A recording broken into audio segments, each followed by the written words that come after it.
श्रद्धालुओं, जय श्री कृष्ण, जय श्री राम, जय श्री राधे राधे, जय श्री महाकाल। इस वीडियो में आपको श्रवण कराएंगे योद्धा भीम और दुशासन का युद्ध, दुशासन की पराजय तथा भीम द्वारा मृत दुशासन का रक्तपान करना। संजय कहते हैं, हे कुरुराज, युधिष्ठिर की आज्ञा पाकर अर्जुन युद्ध के लिए जाने लगे और धर्मराज के चरण छूकर प्रतिज्ञा की कि आज हम कर्ण का वध किए बिना रण क्षेत्र से नहीं लौटेंगे। दोपहर दिन समाप्त होने पर कर्ण ने बड़ा भयंकर संग्राम किया। उन्होंने सोमक सेना के बड़े बड़े योद्धाओं को मौत के घाट उतार दिया। उधर भीम भी दुर्योधन की सेना का बड़ी शीघ्रता से संहार कर रहे थे। उनकी गदा योद्धाओं को चिर निद्रा में सुलाने के लिए वीरोचित थपकियां दे रही थी। भीम के इस पराक्रम से कौरव सेना विचलित हो गई। अपनी सेना को इस दशा में देखकर दुर्योधन अश्वत्थामा और दुशासन को लेकर भीम पर टूट पड़े।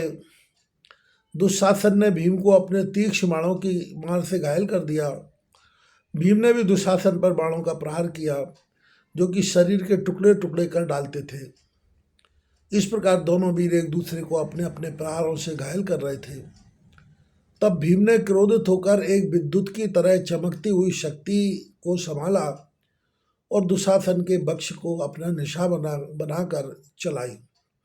किंतु महाबली दुशासन ने अपने तीक्ष्ण बाणों से उसे बीच में ही काट दिया। दुशासन के इस कौशल को देखकर कौरव लोग उसकी प्रशंसा करने लगे। इतने में ही दुर्योधन ने बहुत से तीर चलाकर भीम के धनुष को काट दिया और उनके सारथी को घायल करके भीम को भी घायल कर दिया। तब भीम ने भी दो तीक्ष्ण बाणों से दुशासन के धनुष और द्वैदंड को काट दिया और उनके सारथी को मार दिया। सारथी के मरते ही घोड़े रथ को इधर उधर लेकर भागने लगे, किंतु दुशासन ने उसी समय घोड़ों की राश संभाली और नया धनुष लेकर उस पर एक महाभयानक वज्र के समान कठोर बाण साधा और भीम पर छोड़ा। वह बाण भीम के शरीर को भेद कर पार निकल गया। उसकी पीड़ा से भीम चेतनाहीन हो गए, लेकिन शीघ्र ही चैतन्य होकर दुशासन, तूने तो अपनी शक्ति भर बार कर लिए, ले अब एक चोट हमारी भी संभाल। इतना कहकर उन्होंने दुशासन के मस्तक पर अपनी गदा का प्रहार किया। वह बड़े वेग से दुशासन के मस्तक से जा टकराई।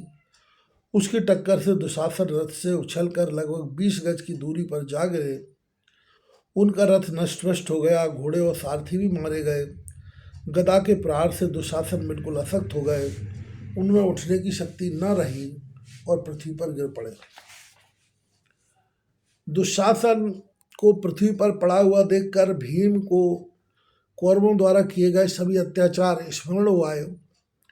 छल द्वारा जुए में हराना, सती द्रौपदी की लज्जा हरण करना, उसके केसों को खींचा जाना, कौरवों का ठास और अपमान से भरे हुए शब्द एक एक करके आंखों के सामने नाचने लगे। भीम क्रोध से कांपने लगे और रथ से कूद पड़े और फिर उन्होंने तीक्ष्ण खंग निकालकर दुशासन की छाती में घुसेड़ दिया।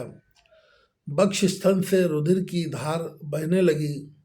उस गरम गरम रक्त को अंजलि में भरकर भीम सबको दिखाकर 3 अंजलि पी गए और कहने लगे, वीरों, नीच दुराचारी पर स्त्री पीड़क दुशासन को यमपुरी भेजकर और उसका रक्तपान कर हम अपनी प्रतिज्ञा पूर्ण कर चुके। इस समर यज्ञ में जिन 2 पशु बलियों का संकल्प था, उनमें से प्रथम आहुति तो दे चुका। अब दुर्योधन की बारी है। उसकी आहुति देने के पश्चात यह यज्ञ समाप्त हो जाएगा। मानव रक्त का मानव के द्वारा पान इस विवश कृत्य ने भीम के रूप को विवश बना दिया। उनके इस भैरव रूप को देखकर उपस्थित योद्धा इतने भयभीत हो गए कि उनके हाथों से हथियार गिर गए, आंखें बंद हो गईं और कोई कोई तो अचेत होकर पृथ्वी पर गिर पड़े।